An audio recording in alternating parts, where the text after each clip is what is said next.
മത്തായി എഴുതിയ സുവിശേഷം 2-ാം അധ്യായം 13 മുതൽ 23 വരെയുള്ള വാക്യങ്ങൾ. ഈജിപ്തിലേക്കുള്ള പലായനം. അവർ പോയി കഴിഞ്ഞപ്പോൾ കർത്താവിൻ്റെ ദൂതൻ സ്വപ്നത്തിൽ പ്രത്യക്ഷപ്പെട്ട് ജോസഫിനോട് പറഞ്ഞു, എഴുന്നേറ്റ് ശിശുവിനെയും അമ്മയെയും കൂട്ടി ഈജിപ്തിലേക്ക് പലായനം ചെയ്യുക. ഞാൻ പറയുന്നതുവരെ അവിടെ താമസിക്കുക. ഹേരോദോസ് ശിശുവിനെ വധിക്കാൻ വേണ്ടി ഉടനെ അന്വേഷണം തുടങ്ങും. അവൻ ഉണർന്ന് ശിശുവിനെയും അമ്മയെയും കൂട്ടി ആ രാത്രി തന്നെ ഈജിപ്തിലേക്ക് പോയി. ഹേരോദോസിൻ്റെ മരണം വരെ അവിടെ വസിച്ചു. ഈജിപ്തിൽ നിന്ന് ഞാൻ എൻ്റെ പുത്രനെ വിളിച്ചു എന്ന പ്രവാചനങ്ങളിലൂടെ കർത്താവ് അരുൾ ചെയ്തത് പൂർത്തിയാകാനാണ് ഇത് സംഭവിച്ചത്. ജ്ഞാനികൾ തന്നെ കബളിപ്പിച്ചു എന്ന് മനസ്സിലാക്കിയ ഹേരോദോസ് രോഷാകുലനായി. അവരിൽ നിന്ന് മനസ്സിലാക്കിയ സമയമനുസരിച്ച് അവൻ ബെത്ലഹേമിലെയും സമീപ പ്രദേശങ്ങളിലെയും 2 അതിൽ താഴെയും വയസ്സുള്ള എല്ലാ ആൺകുട്ടികളെയും ആളയച്ചു വധിച്ചു. ഇങ്ങനെ ജെറേമിയ പ്രവാചകൻ വഴി അരുൾ ചെയ്യപ്പെട്ടത് പൂർത്തിയായി. റാമായിൽ ഒരു സ്വരം, വലിയ കരച്ചിലും മുറവിളിയും. റാഹേൽ സന്താനങ്ങളെക്കുറിച്ച് കരയുന്നു. അവളെ സാന്ത്വനപ്പെടുത്തുക അസാധ്യം, എന്തെന്നാൽ അവൾക്ക് സന്താനങ്ങൾ നഷ്ടപ്പെട്ടിരിക്കുന്നു.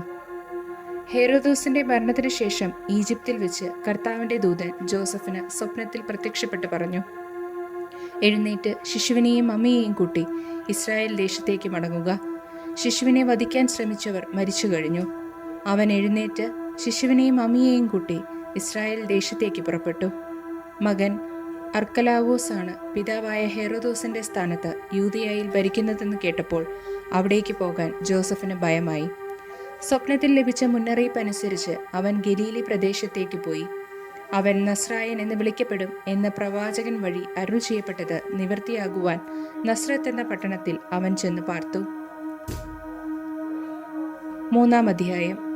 സ്നാപക യോഹന്നാന്റെ പ്രഭാഷണം. അക്കാലത്ത് സ്നാപക യോഹന്നാൻ യൂദയായിലെ മരുഭൂമിയിൽ വന്ന് പ്രസംഗിച്ചു, മാനസാന്തരപ്പെടുവിൻ, സ്വർഗരാജ്യം സമീപിച്ചിരിക്കുന്നു. ഇവനെ പറ്റിയാണ് ഏശയ്യാ പ്രവാചകൻ വഴി ഇങ്ങനെ അരുൾ ചെയ്യപ്പെട്ടത്. മരുഭൂമിയിൽ വിളിച്ചു പറയുന്നവന്റെ ശബ്ദം, കർത്താവിന് വഴിയൊരുക്കുവിൻ, അവന്റെ പാതകൾ നേരെയാക്കുവിൻ. യോഹന്നാൻ ഒട്ടകരോമം കൊണ്ടുള്ള വസ്ത്രവും അരയിൽ തോൽവാറും ധരിച്ചിരുന്നു. വെട്ടുകിളിയും കാട്ടുതേനുമായിരുന്നു അവന്റെ ഭക്ഷണം. ജെറുസലേമിലും യൂദയ മുഴുവനിലും ജോർദാന്റെ പരിസര പ്രദേശങ്ങളിൽ നിന്നുള്ള ജനം അവന്റെ അടുത്തെത്തി. അവർ പാപങ്ങൾ ഏറ്റുപറഞ്ഞ് ജോർദാൻ നദിയിൽ വെച്ച് അവനിൽ നിന്ന് സ്നാനം സ്വീകരിച്ചു. അനേകം ഫരീസിയരും സദുക്കായരും സ്നാനമേൽക്കാൻ വരുന്നത് കണ്ട് യോഹന്നാൻ അവരോട് പറഞ്ഞു, അണലി സന്തതികളെ, ആസന്നമായ ക്രോധത്തിൽ നിന്ന് ഓടിയകലാൻ നിങ്ങൾക്ക് മുന്നറിയിപ്പ് നൽകിയതാരാണ്? മാനസാന്തരത്തിന് യോജിച്ച ഫലം പുറപ്പെടുവിക്കുവിൻ. ഞങ്ങൾക്ക് പിതാവായി അബ്രഹാം ഉണ്ടെന്ന് പറഞ്ഞ് അഭിമാനിക്കേണ്ട.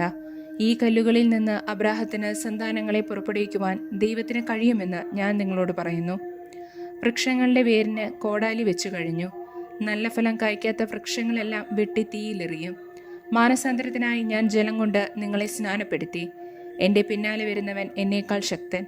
അവൻ്റെ ചെരുപ്പ് വഹിക്കാൻ പോലും ഞാൻ യോഗ്യനല്ല. അവൻ പരിശുദ്ധാത്മാവിനാലും അഗ്നിയാലും നിങ്ങളെ സ്നാനപ്പെടുത്തും. വീശുമുറം അവൻ്റെ കയ്യിലുണ്ട്. അവൻ കളം വെടിപ്പാക്കി ഗോതമ്പ് അറപ്പുരയിൽ ശേഖരിക്കും. പതിര് കെടാത്ത തീയിൽ കത്തിച്ച് കളയുകയും ചെയ്യും. യേശുവിൻ്റെ ജ്ഞാനസ്നാനം. യേശു യോഹന്നാനിൽ നിന്ന് സ്നാനം സ്വീകരിക്കാൻ ഗലീലയിൽ നിന്ന് ജോർദാനിൽ അവൻ്റെ അടുത്തേക്ക് വന്നു. ഞാൻ നിന്നിൽ നിന്ന് സ്നാനം സ്വീകരിക്കേണ്ടിയിരിക്കെ നീ എൻ്റെ അടുത്തേക്ക് വരുന്നുവോ എന്ന് ചോദിച്ചുകൊണ്ട് യോഹന്നാൻ അവനെ തടഞ്ഞു. എന്നാൽ യേശു പറഞ്ഞു, ഇപ്പോൾ ഇത് സമ്മതിക്കുക.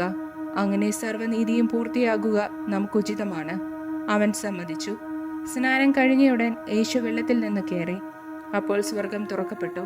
ദേവാത്മാവ് പ്രാവിന്റെ രൂപത്തിൽ തൻ്റെ മേൽ ഇറങ്ങി വരുന്നത് അവൻ കണ്ടു. ഇവൻ എൻ്റെ പ്രിയപുത്രൻ, ഇവനിൽ ഞാൻ പ്രസാദിച്ചിരിക്കുന്നു എന്നൊരു സ്വരവും സ്വർഗത്തിൽ നിന്ന് കേട്ടു.